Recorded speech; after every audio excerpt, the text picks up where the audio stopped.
ప్రేమైన వాళ్ళారా, మరొక వచనం ధ్యానించుకుందాం. అతడు అన్య దేశంలో నేను పరదేశిని అనుకుని వారిలో ఒకనికి గెర్షోము అని పేరు పెట్టెను. నిర్గమకాండం 18:3.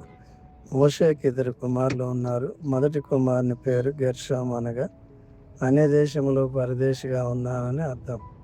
మానవులందరూ ఈ భూమి మీద పరదేశులు. మన శాశ్వత నివాసం పరలోకము. అక్కడ పరలోకపు తండ్రి అయిన దేవుడు నివసిస్తున్నాడు. కానీ మానవాళి యావత్తు పాపులైన ఆదాము హవ్వల ద్వారా జన్మించినందున అందరూ పుట్టుకతోనే పాపులు మరియు నిత్య నరకమునకు పాత్రులు.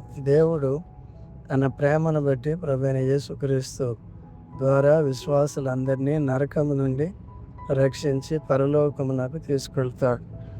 దేవుడు లోకముని ఎంతో ప్రేమించను, కాగా ఆయన తన అద్వితీయ కుమారునిగా పుట్టిన వాని యందు విశ్వాసం ఉంచు ప్రతివాడును నశింపక నిత్య జీవం పొందినట్లు ఆయనను అనుగ్రహించను.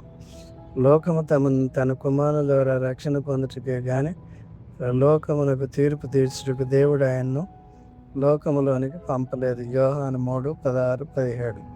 దేవుడు మిమ్మల్ని దీవించునుగాక. ఆమేన్.